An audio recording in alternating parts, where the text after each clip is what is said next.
Well, welcome to the Reposs Isthmian show, and we do apologise that we are probably about half an hour, 45 minutes late. But if you see the traffic that we've just tried to get through, then you know why we're 45 minutes late. Trust me, it's not great out there. It's absolutely horrific, the traffic. So it's something we could get over either by the looks of things, guys. Either I think it's a bit nasty out there. But what we'll do is we'll introduce you got with us to start with, and of course then we'll literally run through the scores really quickly. And then we'll get our guest that's going to join us on the phone as well, so we'll run through bits and bobs really quickly. So, of course, to my left, to your right, that you can see on screen, of course, is Keith. So, welcome, Keith. Evening, Dave. You all right? Nice journey. Lovely. And calm down a little bit yet? No. Okay, we'll speak to that in a minute. And, of course, to my right as well, manager of Seven Oaks as well. Welcome again. Hi, David. Okay. You all right? And of course, Micky's got some big news for you Seven Oaks fans as well. We'll get into that a little bit later as well. We'll start off then with the Bostic Prem. Normally we discuss them, but we're a bit short of time, so we're just going to go through the scores as we go. So it's Brighton City 4, Corinthian Casuals 3, Folkestone Victor 2, Bishop Stortford 0, Harlow 2, Leatherhead 2, Kingstonian 4, Bognor Regis Town 1. The game between Lewis and Margate was abandoned, and I must admit I did call that when I saw the first picture. It looked like it was a bit of a paddy field. Potters Bar Town 0, Mersham 1, Whitehawk and Burgess Hill, that was abandoned. Worthing 0, Haringey Borough 2.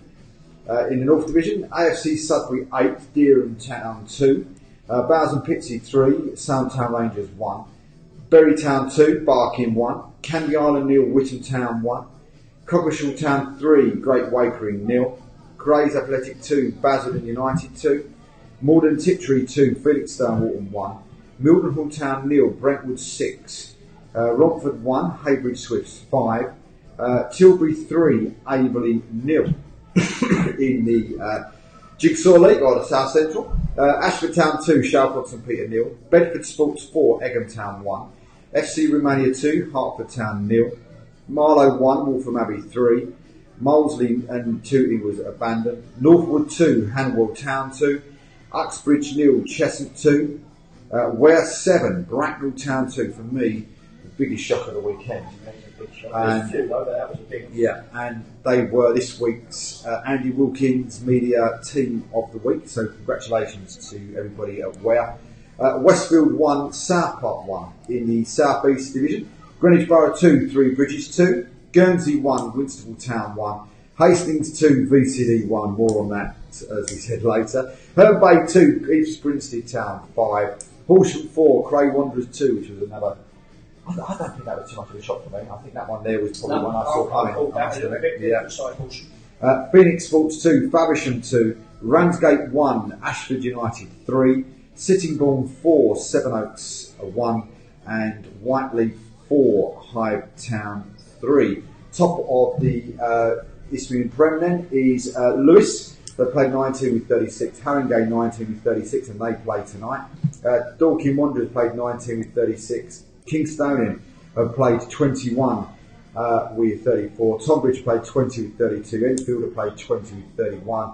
And then Worthing with 4 games in hand, sit with 16 with 31. At the bottom it's Whitehall the bottom, they've got 13, Burgess Hill 17, Harlow and Hornchurch both on 19. In the north it's Bowes and Pitsea with 38, Morden Tiptree 36, Coggeshall 35, Averley 35, Haybridge Swifts 34. At the bottom Dereham Town on 13, Soham on 13, Romford 14, Mildenhall 14, and the ever improving Whittam Town on 15. In the South Central, Marlow top of plate, they've got 33. Hayton Yedding on 32 with 3 games in hand. Waltham Abbey have got 31. Bracknell Town 30. Cheshunt 30. Ashford Town 30. At the bottom, South Park on 5. Egham on 8. Molesley on 11. And FC Romania improving on 16. And in the South East, Cray Wanderers are still top, got 39. Hastings on 31. Horsham closing the gap on 31. Whiteleaf on 29, Haywards Heath on 28, and then 2 on 27, Ashford and Hythe. And at the bottom, we've got Herne Bay in the last relegation place on 8, then a big gap to Faversham on 16, Greenwich on 16, Ramsgate and Sittingbourne on 17. So, biggest shock for you guys over the weekend before we go to Nick? Chief's tweet. I didn't know what it was about. I think there's a couple in the Prem. I thought Folkestone beating Bishop Stortford, bit of a shock. Kingstonian, but the scoreline over Bognor I thought was big as well. And obviously Hammondale working, even though Hammondale fine up, working at home is a big one. And Tilbury beating yourselves today, which someone has already asked for you to talk about. Anything on? I wasn't there. All I know is that they were extremely poor, and I think that was the only thing that I got back from it. But and as I said on the other show the other day, I went for a 2-2. I just had this feeling with Tilbury. If you'd have been playing Tilbury 3 or 4 weeks ago, possibly the 3 points in the bag. But we spoke about it Friday night. And we said, look, now it's a completely different kettle of fish. Mark's gone in now. He seems to have really sort of like upped everybody in there, and I think we saw that the week before when they were leading against Haybridge. So for me, it wasn't a shock at all. I think once you saw it started happening, I was at the O2, so I was sitting there watching it while my missus was trying to watch War of the Worlds, and I was sitting there trying to watch it on the phone. But yeah, it was not a great result. Hopefully they can put it right against Great Wakeman tonight. But it's a late kick-off day. I think it might be. Yeah, with the traffic issues, but they're still warming up outside. They should have kicked off 5 minutes ago. So who knows what time we're going to kick off down here tonight? But just going through them, obviously before we get on to my result, we might as well ask Nick about Ease. What was the game like, Nick? To be fair, credit to Sittingbourne, they came out, dealt with conditions better than we did.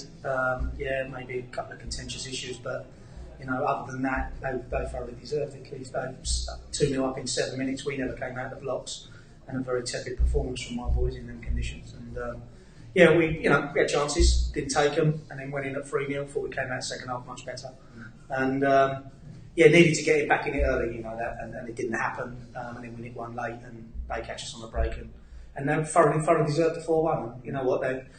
Do you know what, the conditions weren't that bad. We were all out, and it was not who's going to play the best football. It's going to be the team that turns up and deals with it. And actually, I thought they dealt with it really, really well, and fair play to them. And I think they lost 7 on the balance price now, or 7 unbeaten, 7 not 1, sorry. And no qualms at all. You're just disappointed with your level of performance from your players, really, and that's something we'll address during the week. And we've got Saturday off, so we'll work hard in the next 3 sessions and see where we are. Well, just saying that, and obviously any supporters listening, we were just talking earlier, I've got to say that's mostly the toughest conditions I've been involved in like 3 or 4 years on Saturday. Not just the wet, the cold, the pitch, it was horrendous. And do you know what, I had to say it to our boys, but maybe it's just age, but I remember when I played, it felt like it was like that every week, and it just doesn't happen anymore. No. And you know what, taking your boots off at half time and having to clean the mud off them, it's unheard of now. And 2 little puddles on the pitch and it's off, and it was never like that back in the day. It was always horrendous, and I just think we're a little bit spoiled, especially with 3G pitches and stuff. And it was a culture shock Saturday, I've got to be honest. And on the back end of the 4-1, it wasn't a great strike, I'll be honest. I saw especially on my birthday as well, which was even worse. It's very jovial. But I suppose this will be a passing thing when I speak to Dean and Paul on Friday night. But say 3G, well, I don't know, we're on our pitch. But I didn't have any mud left on my boots at the end of the game, Dave, either. No. And someone's head on it. We're saying that ours was washed as well, because when we got into our changing room, we found out we had 4 inches of water on the floor as well, and everything was flooded. Yeah, that was a disappointing. That didn't really help too much. Cold showers, boys weren't happy. I didn't have one. I was too long shivering. By the time I got in there, after about 45 minutes after the whistle, the showers were cold. I think you can always tell, with one of your results as well, how bad it was or how good it was, because your assistant, of course, also tweeted as well. And he actually, I suppose I've seen tweeting a long time. For Danny Lee to say anything, then it must be bad. And as I said to you, at the end of our game, my secretary got into the referee's room before I could, and it would just show you. Listen, I've got nothing against Hastings. I thought a draw was a fair result. We had the better conditions in the first half, and we were 1-0 up, and they had a lot of the ball, but it didn't hurt us at all. Second half, they had the conditions. Our end of the pitch got a lot worse, but there was just a bit of a turning point in the game. When I was saying to Mick, where sort of their management had a right go at the referee. The referee actually told him to F off So he told him he was going to report him, and things sort of went belly up for us after that. And you know, I sort of was sitting on the bench, and we didn't have any contention. I think they should have had a player sent off in the first half. To me, they didn't, and then it got worse for us, and we made 2 mistakes with their goals. They ended the conditions better, but the last 10 minutes we sort of went a bit route one. We changed like us, and we threw second half up front, and we got a bit of joy. And Charlie McDonald's gone clear through with 3 yards out, no goalkeeper, and the geezer's brought him down in what I can say is the most blatant penalty I've ever seen in the whole. And he's gone down and grabbed the ball, and the ref's blown for handball because Charlie's going to pick it up and put it in the net. And I just still can't to this minute think what's going on. And at the end of the game, it's more the arrogance that done me more than anything. And as I said, this would be a good story.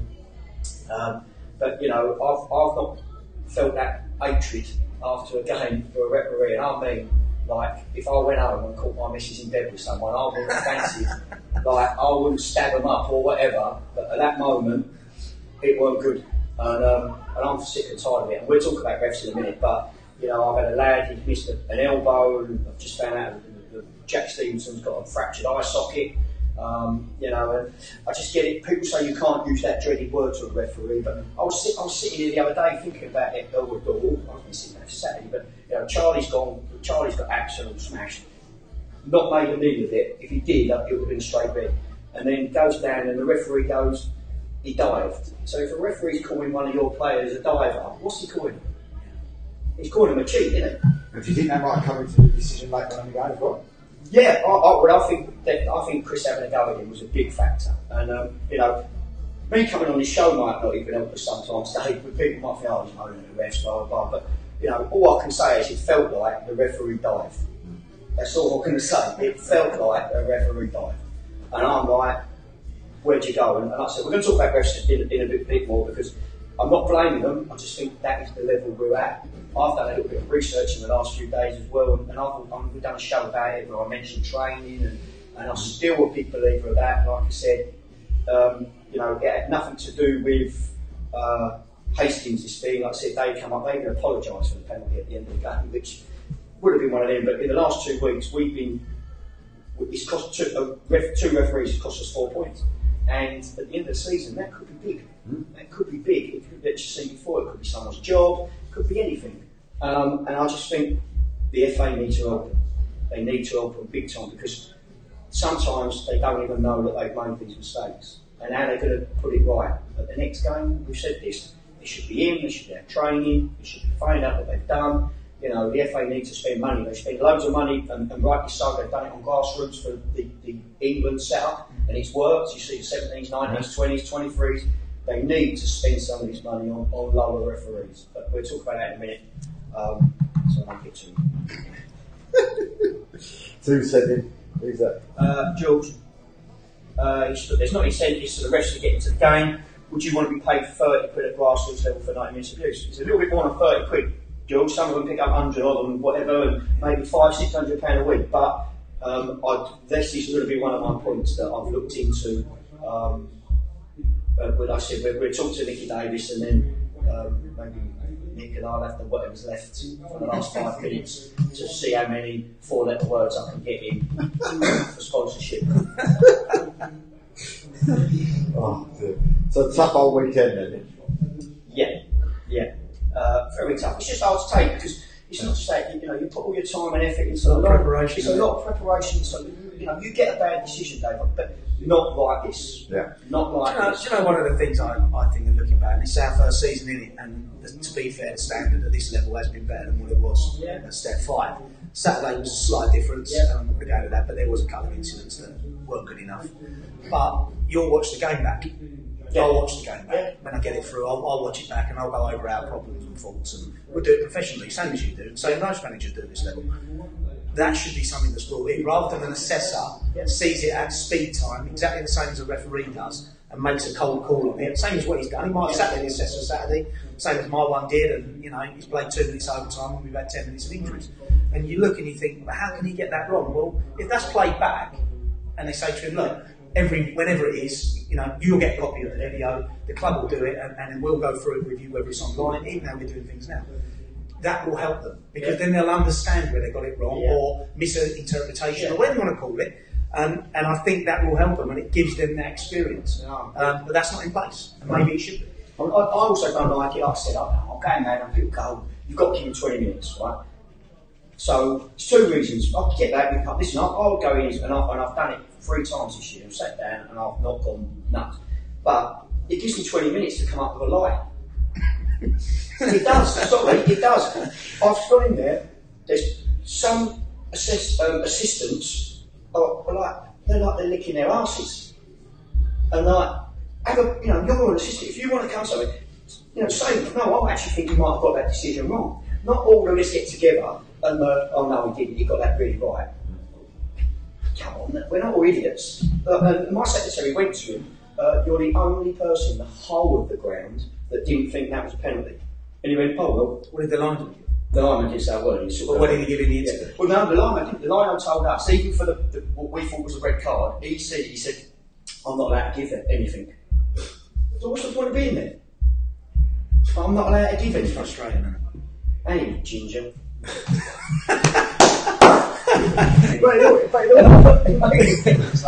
Well, someone said on the show the other night, and they were talking on the other night, and they were basically saying to us the other night, they said, look, what is the situation with it all? Could it be a case of, with referees, that the assessors are not told that that's the case? We've said that, Dave, but like I said, I don't even forget assessors.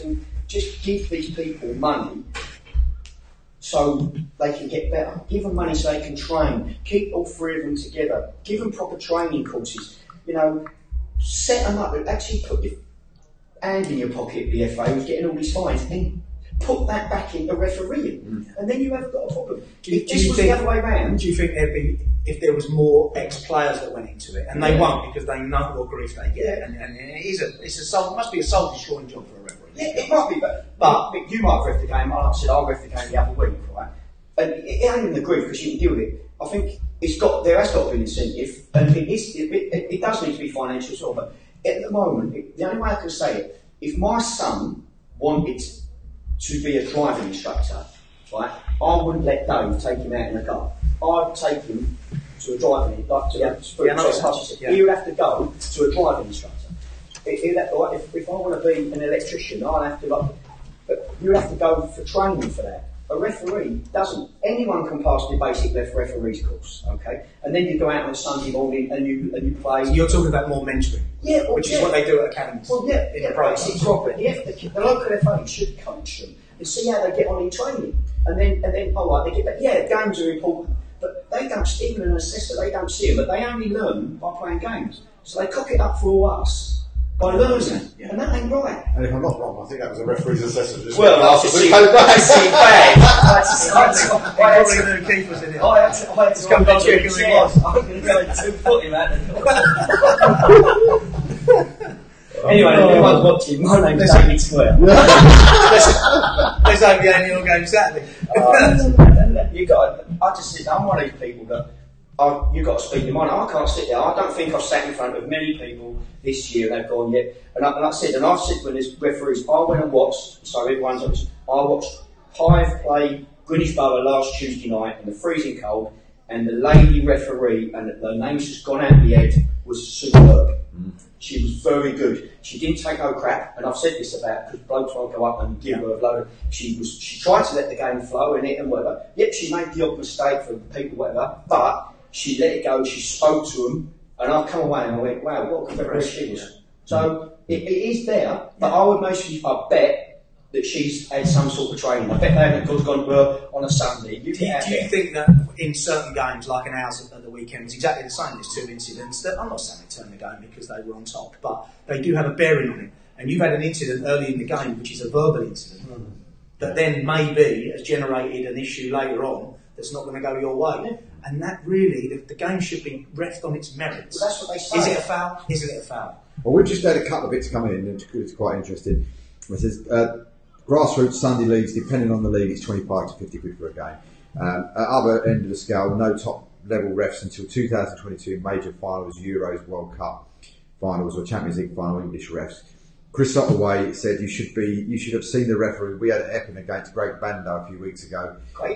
Great Bado a few weeks ago in the cup. He gave the goal with an offside flag up, refused to consult, sent our manager off for swearing when he didn't, sent a player off for kicking their keeper when he jumped over him. Even the keeper and the linesman confirmed that. He was even rude to the crowd by saying something, you've got anything better to do rather than come here. Needless to say, a complaint has been lodged. My dad was a ref, so I know the pressures they are under. James Sykes says, give Keep his own show, brilliant, just say what you think. Chris Otway said, pay peanuts and get monkeys, give them more peanuts, you get fat monkeys. George Pope said, I tried to be a referee's course, was cancelled 4 times, so I gave up. My niece has even come in with this. Here you go. I had a referee that was awful. There was a player that was always offside and he never called it. Bill Clark has said in the ref and 2 assistants work together as a team. For the whole season, things would improve. Teamwork is any industry brings improved performance. Kirsty Dow is a good ref. And why tell the refs they are being assessed, which is my point exactly. But also as well, because one of the referees that we gave referee of the year to a couple of years ago, and a massive congratulations to as well. We forgot to say it last week. Abby Byrne has just been made a FIFA referee. So fantastic. Do you know when we were saying about assessors, and I totally agree that once that referee turns up and the 2 assistants and the referee know there's an assessor, things will change. They will look at undergarments far more strictly, right? And because they know they're under pressure. And what I'm saying is, virtually every club now videos their games. Do you need to have an assessor at that game, putting pressure on him when you know that it can be done by video later on? Everyone knows the situation, and if each team said 23rd minute, I think he got that wrong, you both put it on a report. 38th minute, could have been an offside, was it an elbow? They then go back over that video with that referee. Don't even have to be in the same room. There's no pressure on the lad, whoever it is, or woman. And there's another angle of looking at it. There's enough technology there. Spend the money on that, and then bring them in and say, you got that wrong because of this. We're now going to give you mentors that are actually going to help you improve your game. I know the refing out there now as well. But the fact is, I know as well. The fact is, with it all, is it a case of just don't tell them that the assessor's there and let the assessor assess? Because I think it was always said. Yeah, but they make it obvious. They go and talk to them on the pitch before the game. Do you go back into youngsters? Do you tell the young kid, scouts coming to watch you? Never. Shouldn't do. There you go. Shouldn't do, should you? And I think one thing we should be saying, I think you made a man, Brent Keith Miller. Yeah. From Essex FA passed away as well this week. He was a fantastic guy. I always saw him at Harlow quite a few times. Of course, assessing as well. So, massive. Like I said, we've got to put this out again. And Nick will verify it. We're not here to sort of, we don't know. We're not saying we don't like rest. We do. They're human. They're decent people. I just think enough's enough now. We need to do something that the FA needs to do something, not us, to help them. So I tell you what, we need to ring Nick because he's got his kids in bed, and if we can come back to it after a little while, we can keep going. We can do like I said. Would you say the worst referee we've had though must be Dan Richardson? No, it's because he's chasing people around bells. Let's see what we can get. No, this ref Saturday. I think you lined this up perfectly because you knew I was coming on. I've I've been really, really good for a long time. Oh, hello.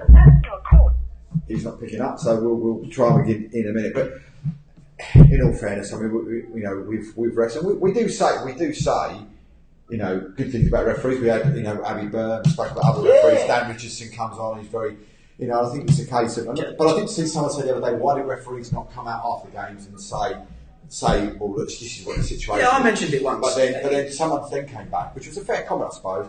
If a goalkeeper makes a right ricket in the game, why is he not coming out saying why he made the ricket in the first place, or why is the centre forward next to open goal not coming out and expecting? Because the manager comes out, or someone comes out and covers their back for him, and takes responsibility, same as we all have to. But I think Keith's right. At the end of the day, we're all in football for why we want to be in it and to progress our clubs. And at the end of the day, there are jobs on the line, and that is it. And it might be a hobby, and it might not be. It might be, serious.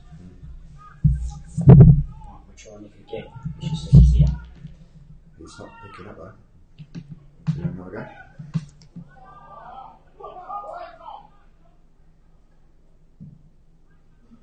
I'll try and get Nick. Oh, there we go. Hello. Hello, Nick. How are you? How's it going, Chef? Yeah, not too bad at all, mate. Not too bad. So back in at. I mean, last time we spoke to you, of course, you was down at Sittingbourne and stuff. So back in the hot seat again. Yeah, I have, mate. Yeah, it's been near enough a year now since Jeff. Well, with obviously, you know, I'm glad. I don't know if you're in a good area, Nick, but it sounds like you're breaking up a bit. I think mate, something or something. Throw the kids out of bed, go in. Can you hear me now? That's perfect, mate. Yeah, no, so I see this chatting last year. We parted ways for Sittingbourne, so yeah, I'm glad to be back. How did it come about, mate? Obviously, you was at Phoenix for a little while. What made you sort of decide, yeah, that's for you? It happened really quickly. I heard that Dan had resigned, and I sent a text message, but I speak to him. We've helped one another out over the last couple of years or so, and then I found out that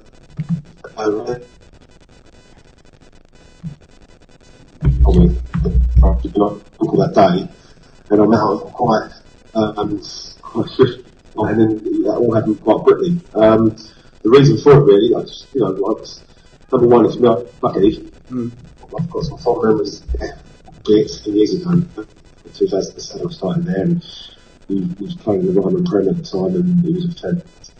And my team was partly the reason, and also the position that was sold to me as well. Nick, the line is really, really bad, mate. What we'll do, we'll try and call you back, and then we'll try and see if we can call you straight back and see if we can get a better line. Okay, mate. No. All right, mate. Yeah. We'll try and get hold of Nick again, because... it's mostly in round, Kate, that's why it's that. Let's just see if we can get hold of him again. See if we can get a better line this time. It's funny that no one's got landlines anymore. Yeah, get a perfect service. Showing me age there, Keith. No. Well, those dial-up things, you mean, yeah? That's the big ones. dial-up ones. Yeah, that's the ones. Probably see them on Antiques Roadshow. Yeah. It looks like we're going to really struggle to get him. Yeah, we're going to struggle, I think. Must be his in. It must be where he is, yeah, because I've got 4G on here, so he's just not having it at the minute. Text him, Keith, see if he's got a landline. Yeah. We'll try and see if we can't get him on a landline. But I suppose while we're waiting for that, I mean, we spoke about some really big news for Seven Oaks. It's come today or over the last couple of days. So, would you want to give us the? Yeah. It's good news for the club. It's good news for me and for Paul and everyone involved. But I've been now. This is my 5th year now, and my deal was due to expire at Christmas. And so me and Paul had a discussion yesterday. One of the directors is away in his chalet in Switzerland, so we can as you do in Seven Oaks. So we were going to keep it quiet. Oh, I think you're very outside. Hello, mate. Hello. Hello.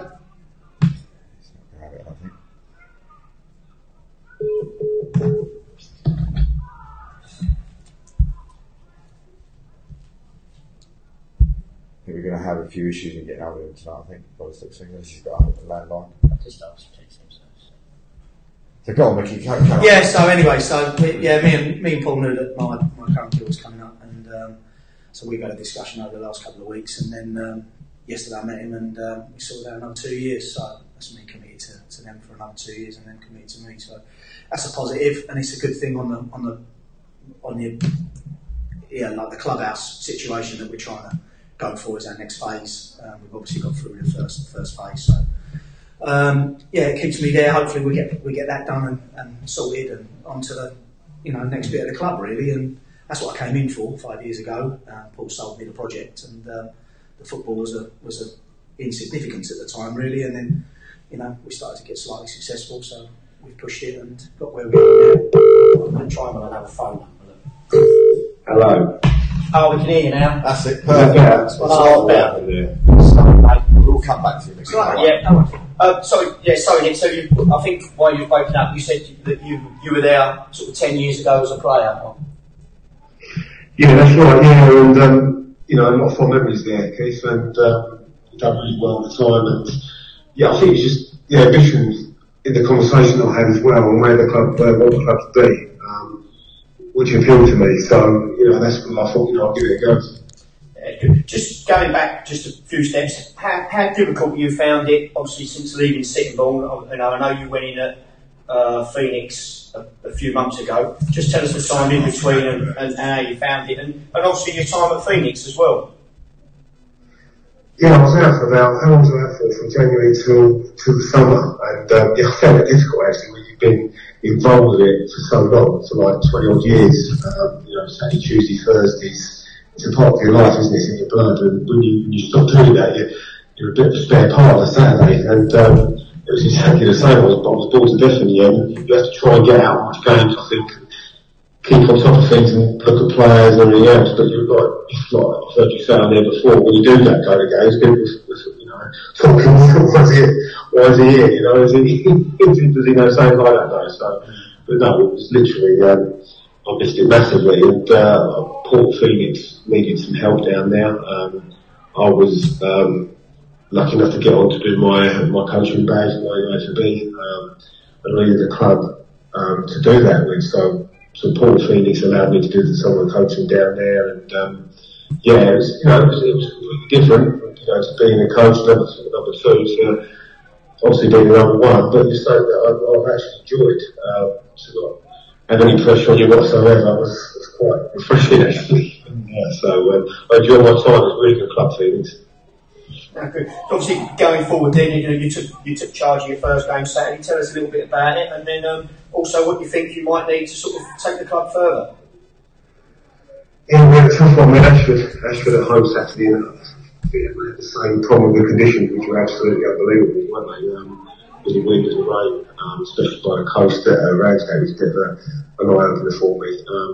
We had one or two missing, so we was a little thin on the ground, and it was just an opportunity for me to see a few of the lads that I haven't seen before. We actually played Ramsgate 3 times over the last 5 weeks, so I had a rough idea of how they set up and you know, some of the players they had. But it just gave me a better insight. It just had to be we played against one of the best sides in the league, in my opinion, Ashford. And yeah, it was a tough game. There was good, you know, passages of play, some good performances, but you know, we deservedly lost the game. But in a way, it didn't paper over any cracks. You know, I can see where we need to strengthen. And you know, hopefully, I can try and do that in the next few weeks. And squad-wise, what do you think you've inherited? Yeah, I mean, Lloyd's done a great job there with some of the youngsters he's brought through. I think it's imperative to sort of where Ramsgate is situated, that you have got a core of local young players, and they've brought through some fantastic young lads, which is great. On the other hand, I need to, you know, we do need, we're a bit thin on the ground, we do need to recruit. Just to bolster the numbers really and give us another option. It's a little bit lightweight against a strong Ashford side on Saturday in those conditions, and you know, so that's something that definitely we've got to look at to try and strengthen over the next few weeks. And as we spoke, obviously on Saturday when I see you Saturday evening, you know, you being there as a player and obviously done so well, has the fans took to you? Yeah, I mean, so far so good. It's happened all right so quickly.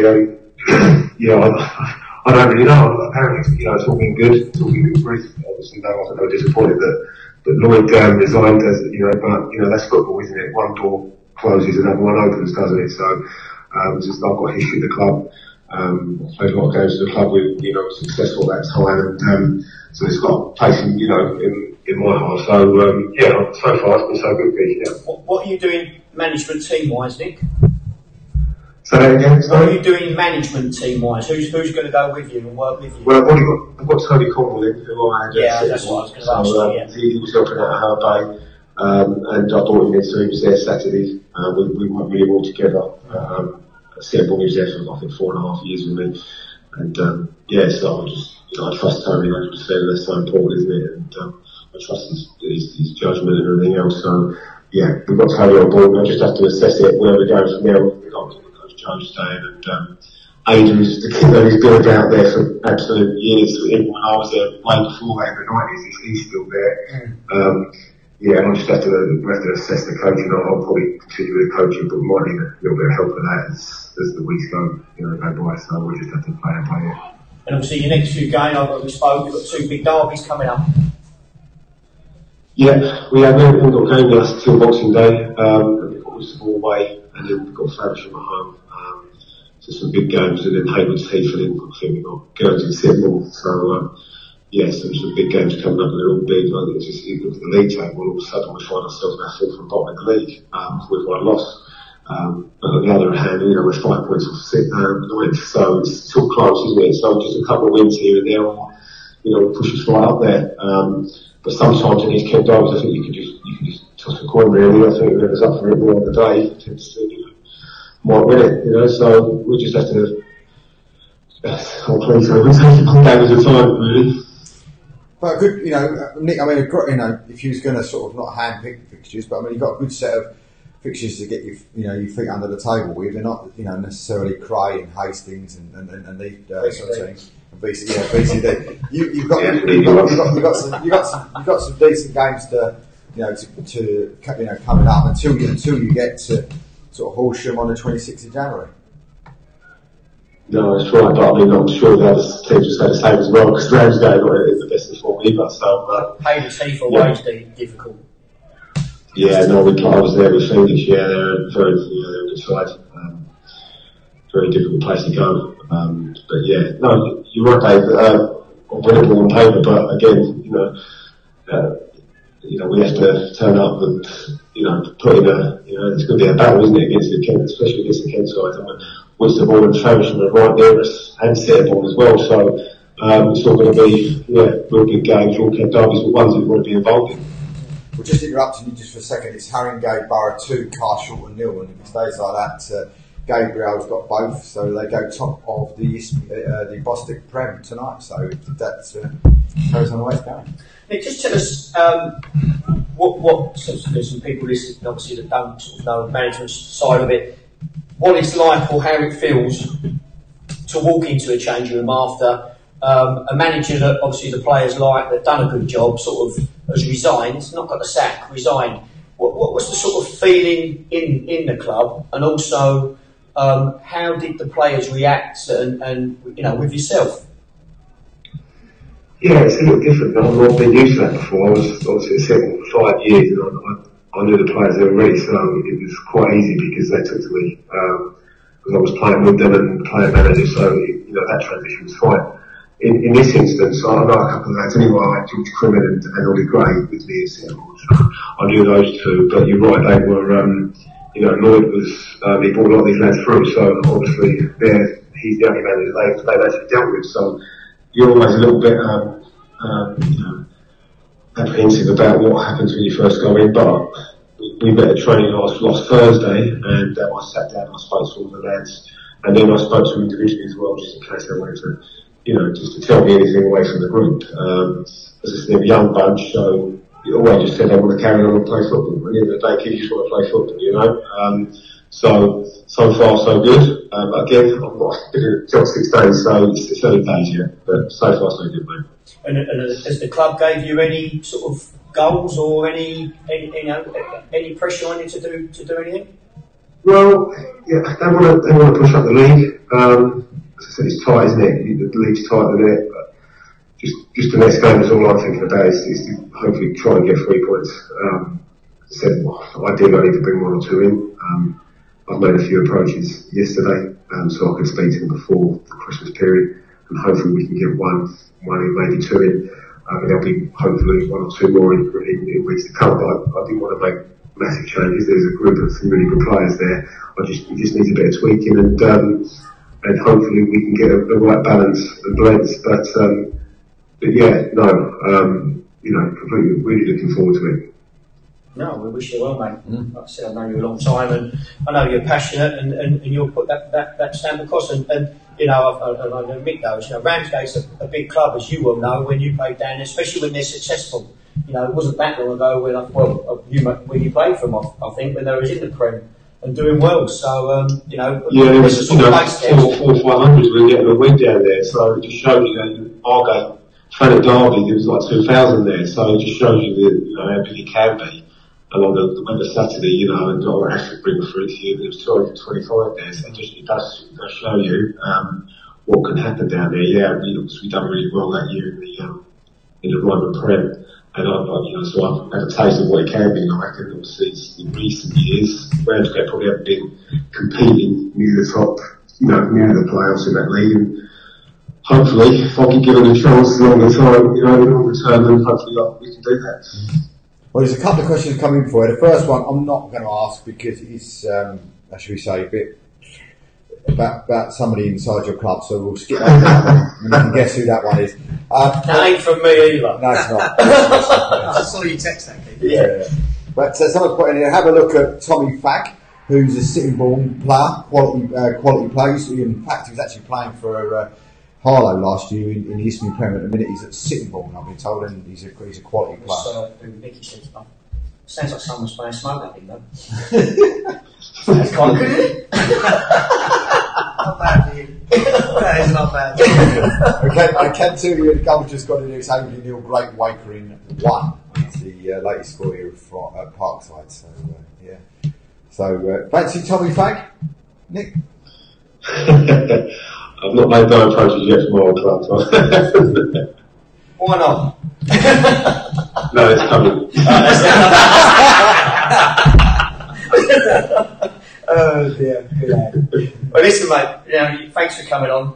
We've got a bit of a short show tonight because we need to talk to Mick. But listen, it's great to talk to you, and glad you're back in. Obviously, so I've known you for God knows how many years, and I wish you all the best. And I hope you do well. Yeah, I second that, Nick, as well. Good luck with the future, pal. Thanks, mate. Cheers, guys. Thank you. See you later. Bye, mate. Bye.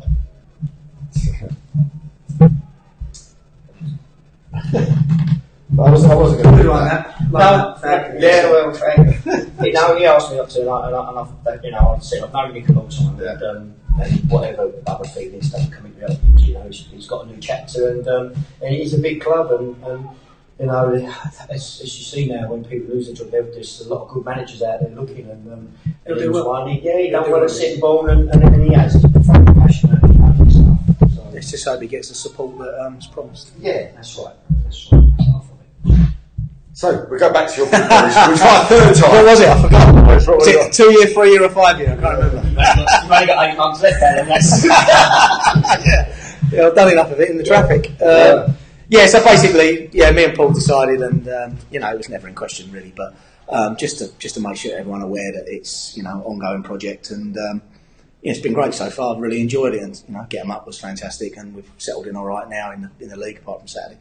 And there's the next phase of the project, and I think taking the pressure off of what we're doing at the front end, it takes the pressure off Paul at the back end to get the directors together and now push for this clubhouse, which, if we can get that over the line, which I'm sure we will at some point, it just totally galvanises the club.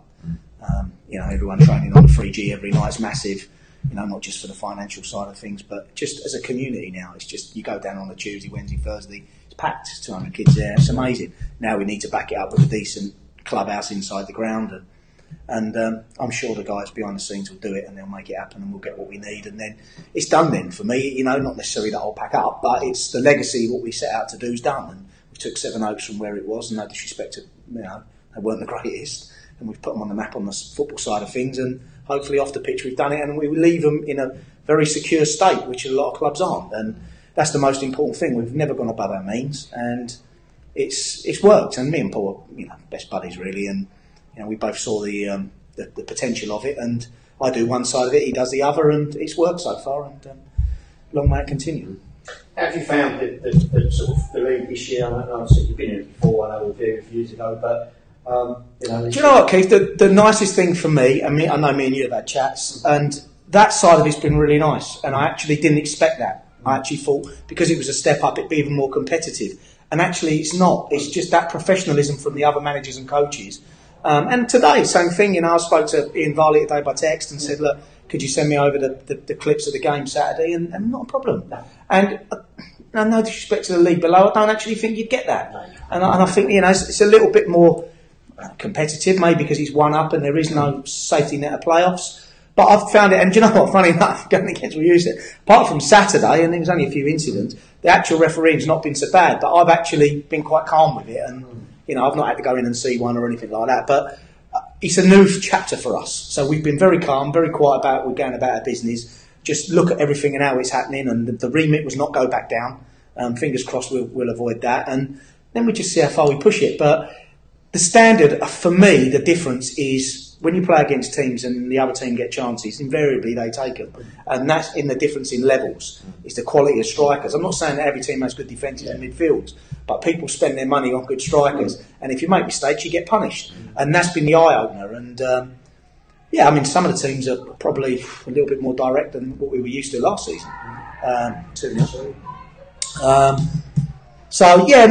been great. It's an eye-opener, mate. And you've been in it years and the one above, and I might have played them levels, but I've never managed in it, and it's been great for me. And it has been a test, and we started badly. It was a tough start, and and people like yourself gave us support, and it's lovely. And we just took it on, and we see where we run with it. There is no pressure. It might be different next season.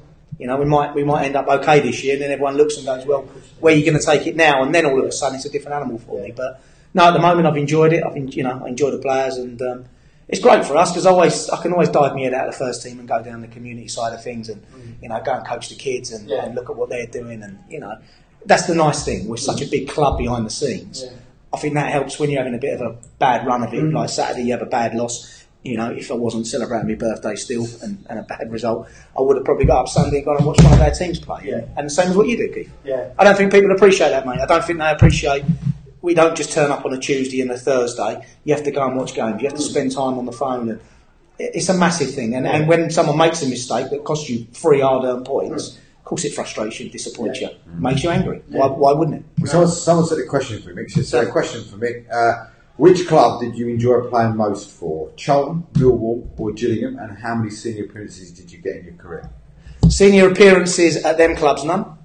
It was all through the youth ranks. The most senior appearances I made was playing for Dartford and semi-pro clubs like that. And out of those 3, probably as a youth coming through, Millwall was great at first, and the first team manager at the time was George Graham, which was fantastic, and learned a lot from him.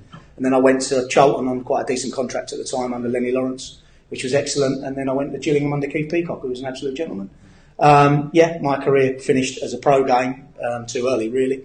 Probably my own fault. And then I dropped into non-league. And then once you go into non-league obscurity, mate, that's it. But probably the club that I loved playing for the most was probably Dartford at the time. I was under Tony Berman, and I was with them in the Beazler Premier. And I was with them when they went under, which was very sad for the club. And then I came back with them in 2-3 leagues lower or whatever it was, and spent a couple of seasons there. Loved it, loved the fans. It was a great club. Just obviously going back to the league. What sort of teams have impressed you this year that you thought were decent? Do you know what? Quite a few of them really, and some of them we've actually beat. Some of them we've got results against. I thought on the day Hive were really good against us, but we won 2-0. At Ashford, when we played Ashford and Gary was in charge, they played some fantastic football. I'm sure they'll carry on with Tom. But they really did, moved us around, and we managed to get a 1-0. Don't know how on the day sometimes.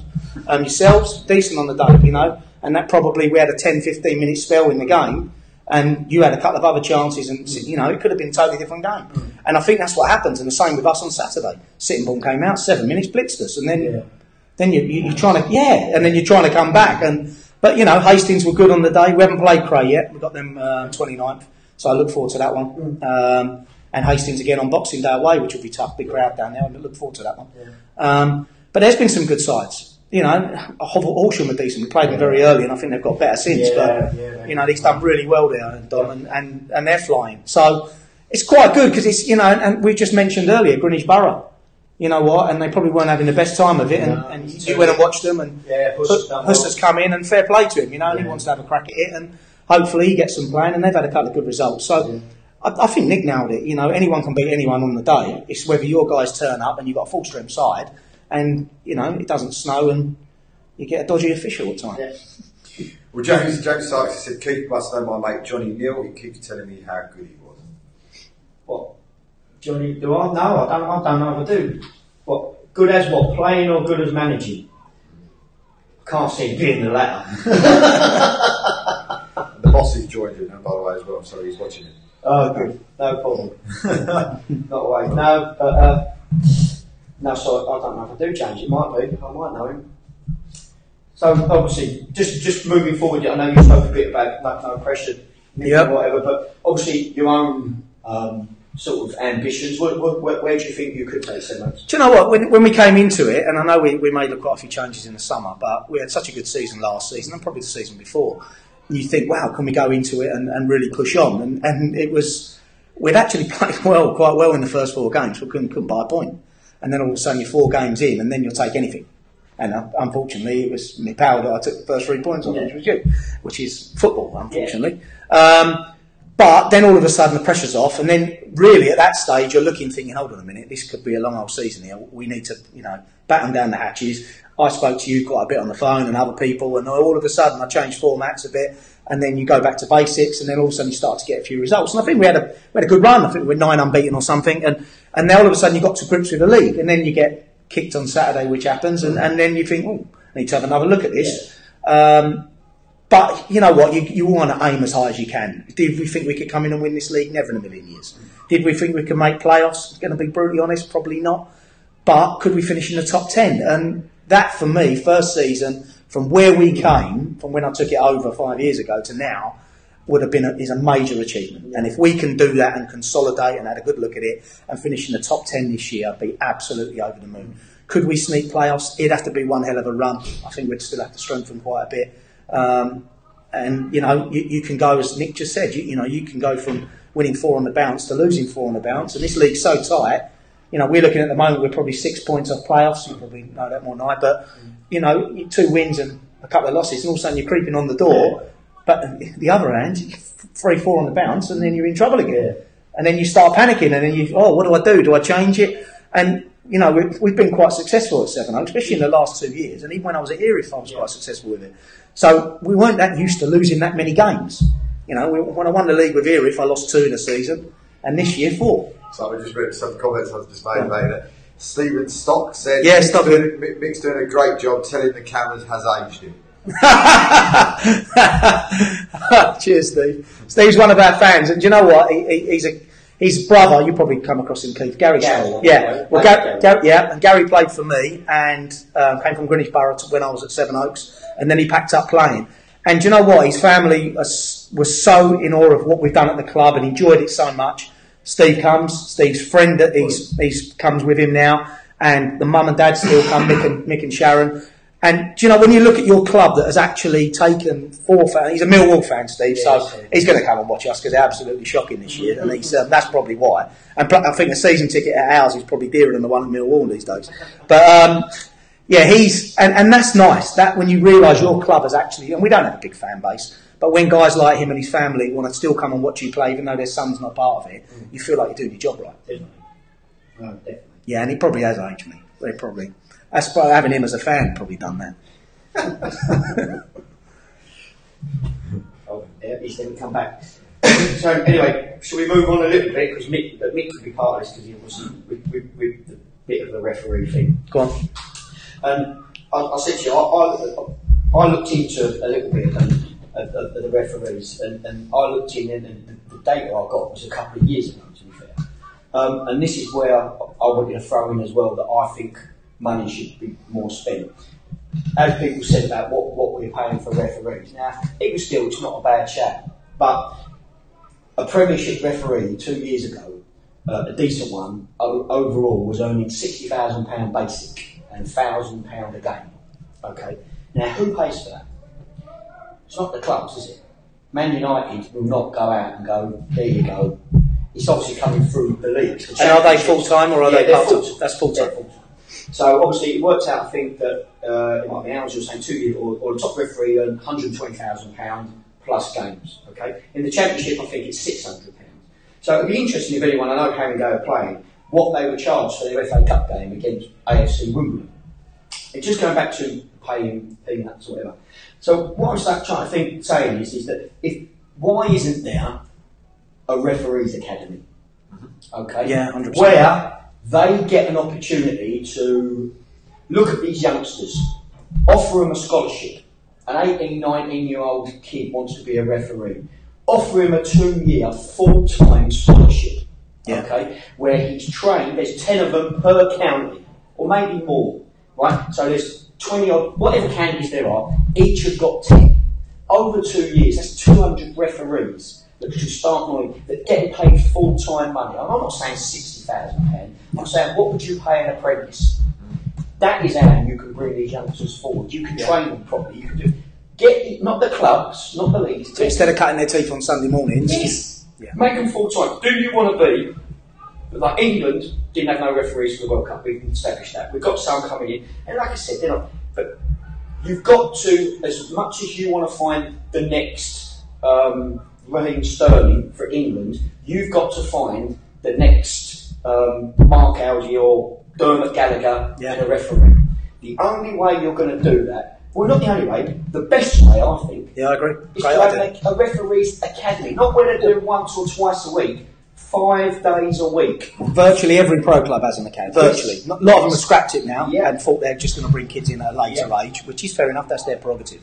But there's now girls' academies, which even every club, even like probably local to us, I don't know if Tunbridge Angels have got one now, but a lot of clubs are advertising it that they're going out for it. So why not do it?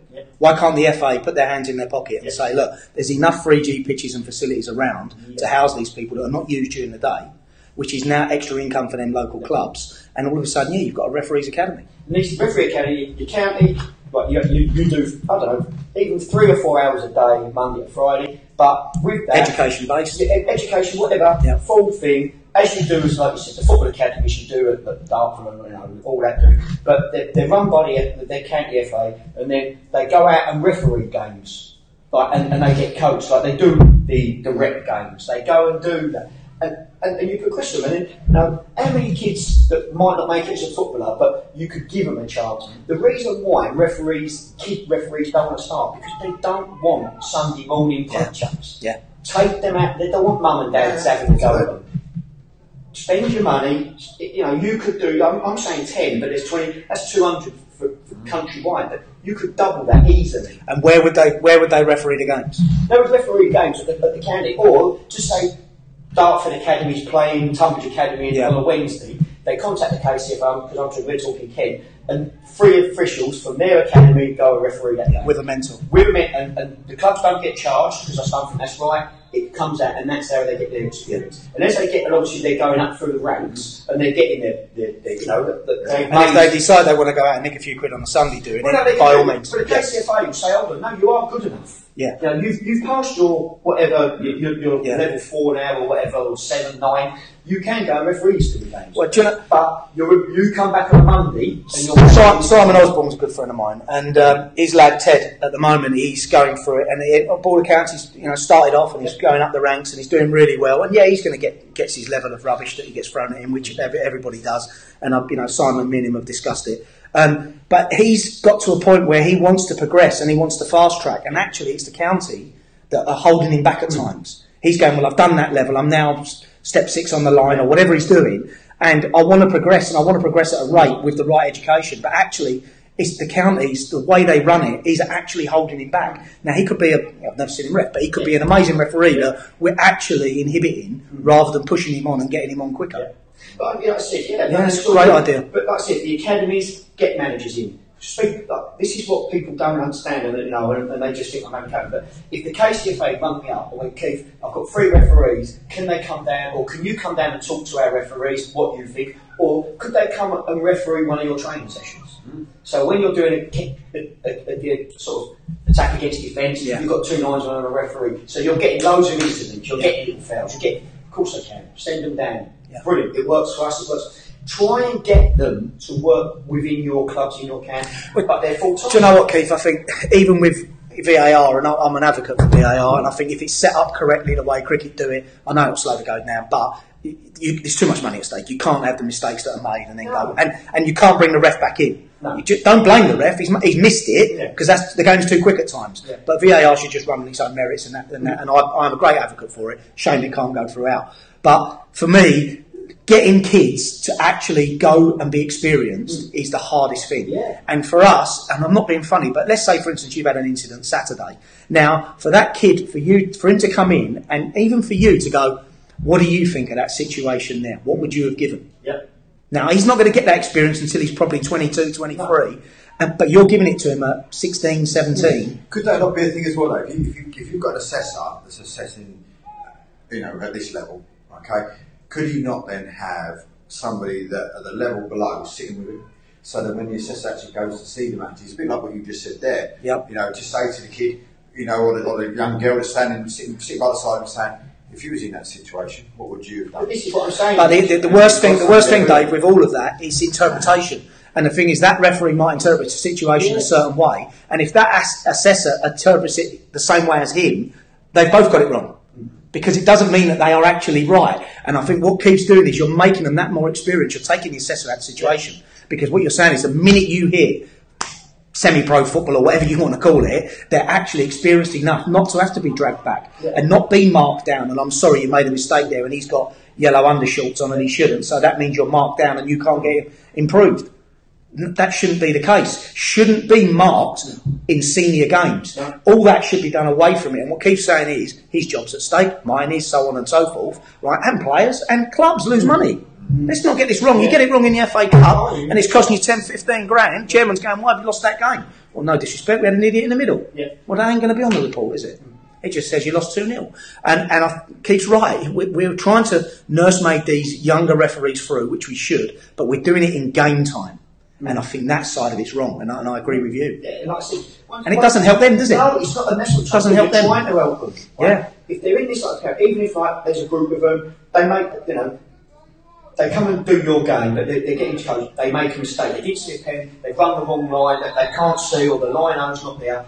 They go in Monday morning, as you said. They've got the video. Even if they get, they have to have their game's video. Yeah. I know it's expensive, but put it into it. We're not talking billions here. We're talking, drop a few good £1 million into each county to do that. So they get a ref, they come on Monday, they sit down as a classroom, look at the games through the week. Do you know what? You could have got that. Right, when we're going training out in this afternoon, this is the position you should have took. Exactly what we would do to our right back, centre midfield, centre half. You wouldn't just go to centre half. Do you know what? You didn't, you're in the wrong position there. But next Saturday, when I'm putting you out in the FA Cup, massive game for us, you need to be in that position. On Tuesday we began, right, get in. Like my lad's at Scunthorpe United, and he's a second year scholar, and he gets sent home, I think it's called the PMA, and what happens is every game's videoed, and now they've got, alright, it's a bigger club, and it's not that massive, it's only Div 1, and they will analyse his minutes, so they will cut it down. If he's not involved in it, he won't be in it. They'll keep the big master copy, but they'll cut it down and they'll give him 15 minutes of him, or whatever he's involved in. Good and bad. He's sent that immediately on his PMA. Yeah. He has to look at it, and then he might get dragged in on the Tuesday or the Wednesday and go, have a look at 3 minutes 60, have a look at... So he's questioned. Yeah. So it can't be that difficult to do it for the same referee in the same game. No. Because the technology is there, and we're just not embracing it quick enough. And it's a common sense you said, wasn't it? Was it like in the last season we did, when you were saying about... keeping the teams together as well, keeping the two lines. I agree with that. I totally agree with that. I've always said that because that's a team. It becomes a good team. It's like I said, Mick won't change his management team every week. His coach, his goalkeeper coach, his physio, bang, all every week because they trust each other, they know each other. Listen, whatever referees and that's it. This is especially in our league now, when you look and we're all within a 50-mile radius. It can work easy. Listen, there's going to be times of illness, but like I said, if you're in this academy and it ain't a problem. But you sit out there, don't you? You see referees out there on a Saturday match or whatever it might be, and you can physically see that all of a sudden there's a linesman that might be there that's sticking his flag up. And even when I used to ref and used to get, the kids' football, you had a dad on one side, dad on the other side. You knew some days when you went to a match that that dad's going to do it. He's going to be like waiting in an aircraft, and he's going to be up and down, up and down, up and down on his mobile phone, behind his back, under his legs, and God knows what. But you also see that on, even on the Bostic games, where you see the referee at sometimes, he looks over and you can almost tell that he's got no trust in one or both of his assistants. surely that can't be right. Surely that referee that's going to be on that pitch has got to have complete faith in both of those linesmen. But if it's a team, like we just said... And do you know what? That you're still going to get a couple of assistants that will rock up to a game and they don't like the guy in the middle. Yeah. We don't all get on in life. No. And do you know what? They might just look and go, yeah, I had him the other week and he was a bit rude to me. Yeah. You're going to get that. But whereas if they're a team working together, and I agree with Keith, even if it's for a 4-week, 6-week period, and you think they've covered 4-6 games, okay, we'll take him out, he's got a good mark there, and we'll go and put him with them. Yeah. All of a sudden, I think you'll get more out of them. I really do. But it's a them and us situation, Keith. And that shouldn't happen. No. This is what I'm saying. But this is just going back to what I first said about the referees. You know, at the Premiership, they can earn up to 120,000 plus, right? Why? Because the FA don't want the top of their game looking bad. And you get the right referees. Well, don't mug us off. Yeah. At grassroots football, we pay our fines. We have to pay. You know, they're knocking on our door, going, "Your changing rooms are too small. Get your money out and put it up to scratch. Your floodlights ain't good enough. Get your money out, or you get relegated." Well, how about stop mugging us off? Get your money out and get our referees up to scratch. And what we said earlier about people being made accountable, I genuinely believe that the game is tough, but everyone's made accountable. Jose Mourinho has to come out yesterday and explain why his team played so badly and why they lost. Because his job's on the line. Hey ho, he gets sacked, he'll probably get 30 mils, not the end of the world. Keeps about 40 quid behind that. Right? But when you look at a referee, now a referee makes a massively bad decision in that game yesterday. Can't he be taken to the side at the end of the game, shown the incident and go, what's your thoughts on that? Do you think? And why shouldn't the referee go, do you know what, I'm so sorry, I got it wrong. No, because the governing body won't allow them to be accountable for their own actions. We have a PFA Awards. There's no referees here. No. It's them and us.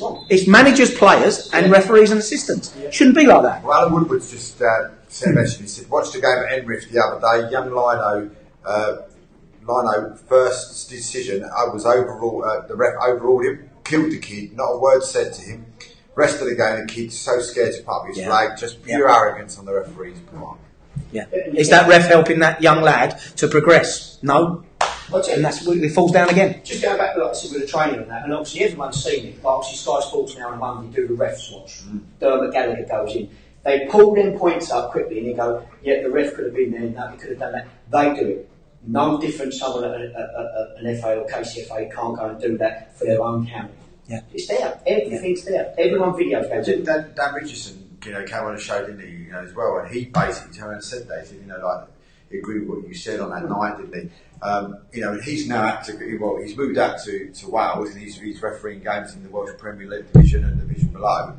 And he said, the way the referees are treated in Wales compared to England, he's like, chalk cheese. He said, it's just completely different. Do you know what? And I think the league and that need to take some responsibility with this as well as much as us. Right?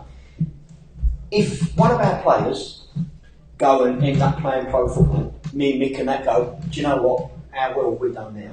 Right?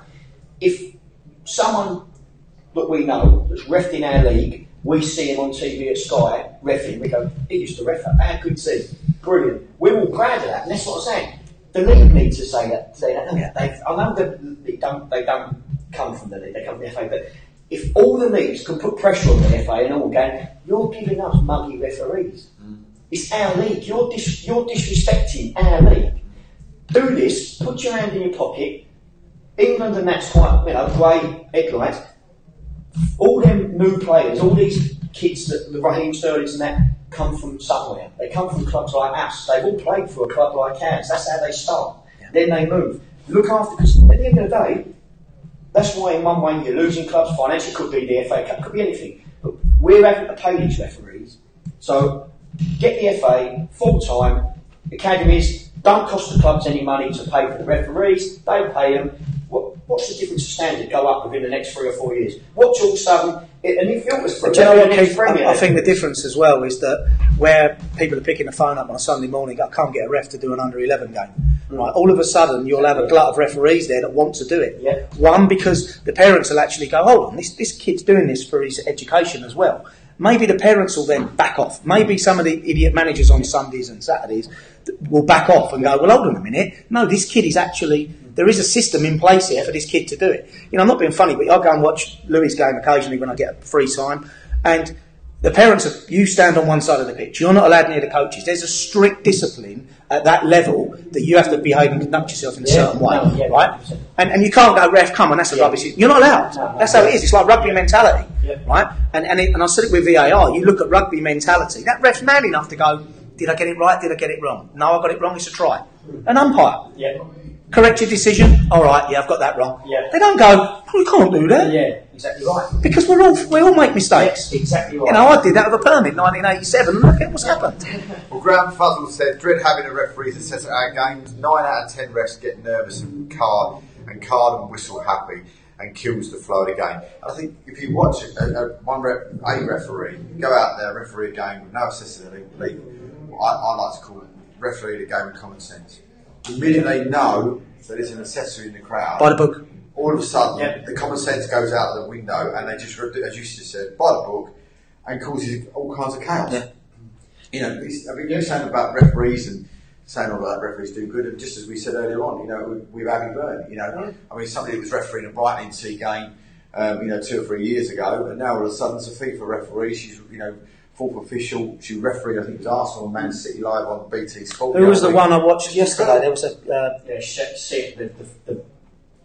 young girl on the line that was the one that for the FA. Spot on decision. Yesterday with an offside, spot on decision, held her ground.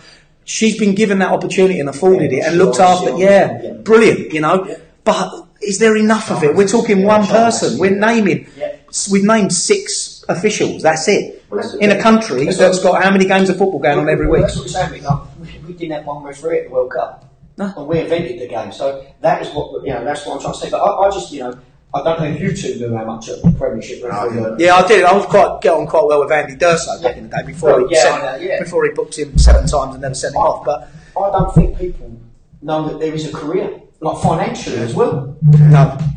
You know, there is a career there financially. So. And is there enough ambition in those guys? Or do they get, like I said with Simon's boy, do they get to a certain level and they're sort of held back a little bit and they think, well, actually, I want to spread my wings here. I really want to push on. You know, Si was a fantastic professional. And maybe his lad doesn't play football, but he actually goes, well, do you know what, Dad? I could be better than you, but actually as an official, and I've got that ambition to do it. And all of a sudden he hits the wall a little bit. I don't think that's right. No. But you look at that situation, which, you know, we just said with Abby. You know, she's now a FIFA referee. She's refereeing Women's Premier League. Why is she not refereeing Division 1 games, Division 2 games? I think she will get picked up on that. I think she will. Do you know what I'm trying to say? It's that type of thing. She's come that far. She's come a long, long way in a very short space of time, hasn't she? Do you know what I mean? But, you know, this league should be proud of that. We've got a referee in our league. Do you know what I mean? I've not seen that advertised anywhere. I've seen it advertised on her own feed. I just think the FA and that are very snobby when it comes to it, Rich, you know. If a young kid can play in the Premiership at 17, 18, then what kind of decent young referee at 18, 19, 20 had a crack? And like I said, because they haven't got the same, there's no coaching for them. I think the thing is, you know, I used to be a referee secretary for one of the local youth league, and it was a nightmare. You'd have, you know, 20, 30 games on a Sunday morning, 6 referees. You know, and you just had to be lucky that you know, you grouped them into a certain area. I can't get a referee for my boys' game. Bosh. Yeah, no. But I used to go and referee myself. Would I want to referee? You know, there was instances in one game where it was 0-0, great little game of football between each other. Kids gone into the box, only under 10s, and he's gone in there in the cup semi-final, cup quarter-final, whichever it was. He's gone into the box, literally with seconds left on time, and the kid just took him out.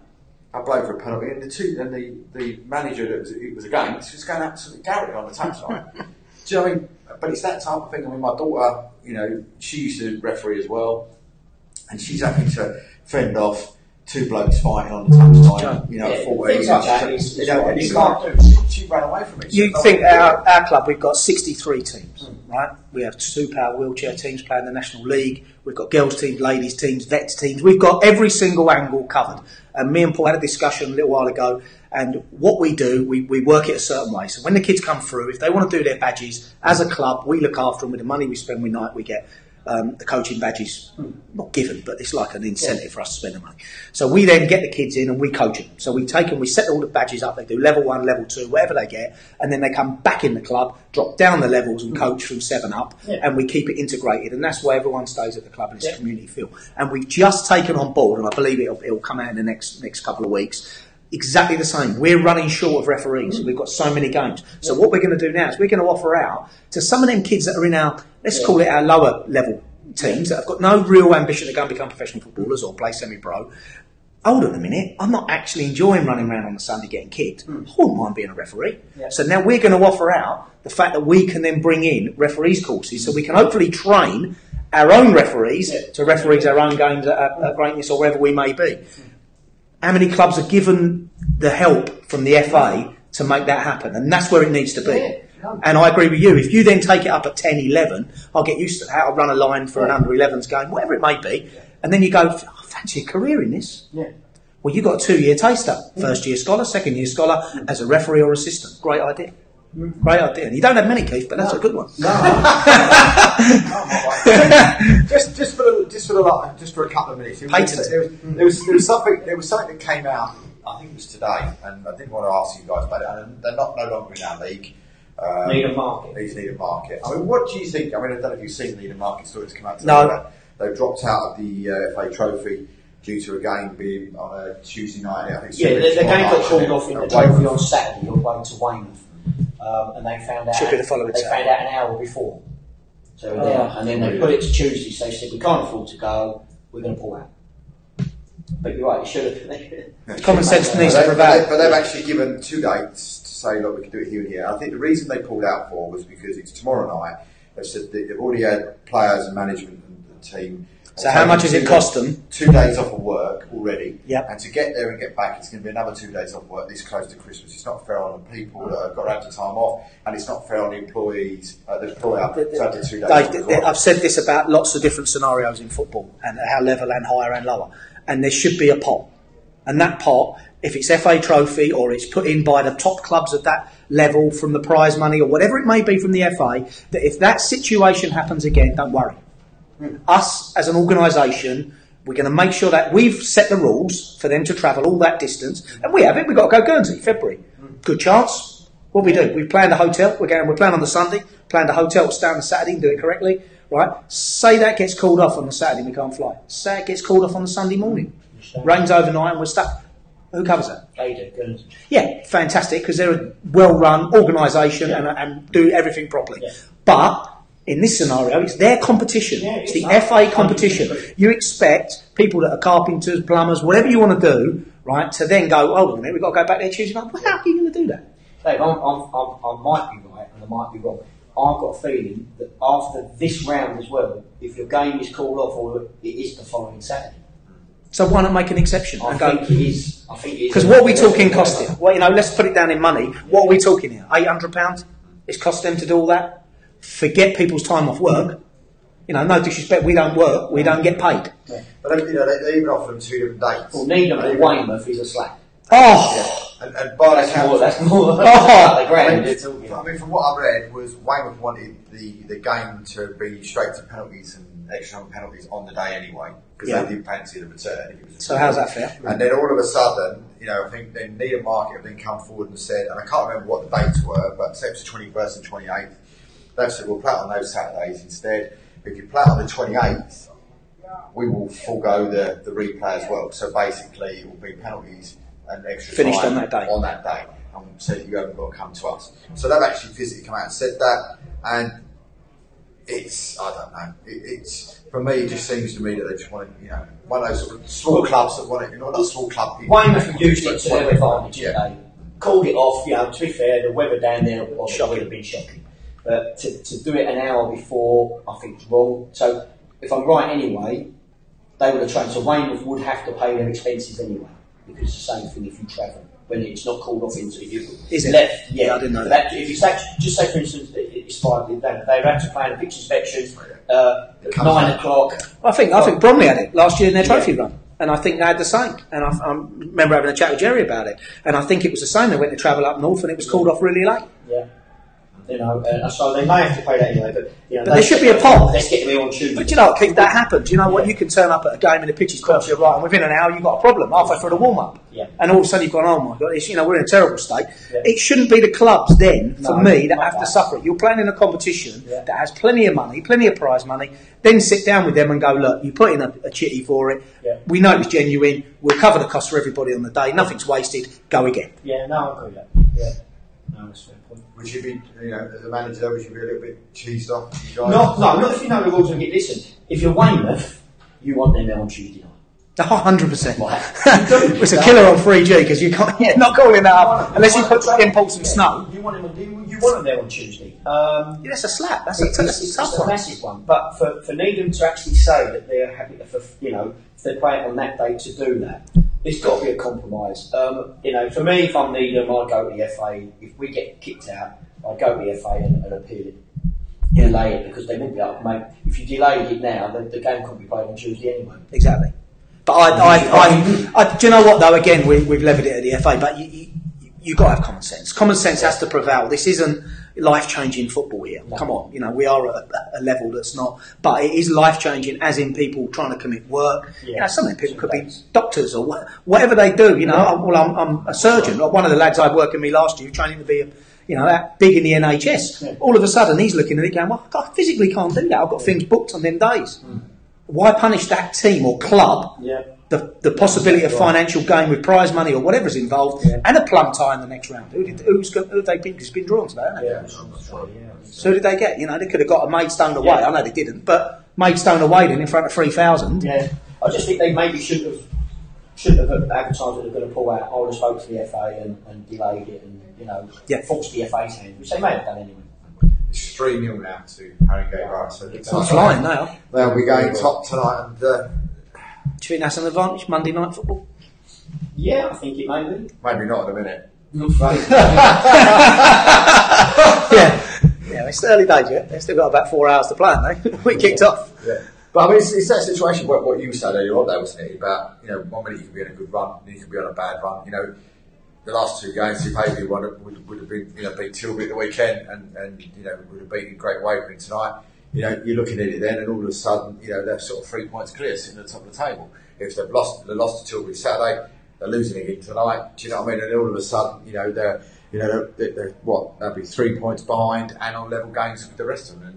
So it's fine margins, isn't it? Football is fine margins, and you know what? And I sympathise with Keith with some of it, because at the end of the day, those fine margins, if you're not that secure in a job, and you haven't got the backing or a close friend as a chairman or whatever, and you are totally result driven, and you're struggling. That one incident that's happened to you Saturday, or bits that could have happened to me, someone that's not that understanding could go, well, mate, you're out, gone. And then we're having a chat with Nick Davies, who's been out of football for a year, right? And it might be in his own doing at Sittingbourne, but them fine margins do happen, and they don't necessarily become as a manager. It's not the planning you've done Tuesday, Thursday. Yeah. It's not your coaching staff. It's not your players, actually. And an individual, or several of them, have actually caused you to lose them 3 points and possibly your job. Yeah. There's a lot of good managers sitting on the bench. They are. Always is. Yeah. Well, unfortunately, that's given us to the end of the programme tonight. We do apologise for the late start tonight, but of course it was a case of out of our, all three of us control. It was horrific. We were all hoping it's all right to go back the other way. But me and Keith, we will be back on the 7th of January. Yeah. And one of the guests that we'll have on the 7th of January will be Mr. Foghorn. Of course, Jake from Harlowtown, he's going to come join us in the studio as well. So he'll come and join us on that day. And of course, we'll be setting up a few other people as well to come and join us in the coming weeks in January. But a massive thank you to everybody that's watched the programme so far this season. And of course, I know me, Keith, and of course Micky will wish everybody at home to have a lovely Christmas and New Year as well, and we will see you in the New Year. Hopefully, plenty of football, and you get all the results you want, of course, over this Christmas period. But until then, good night.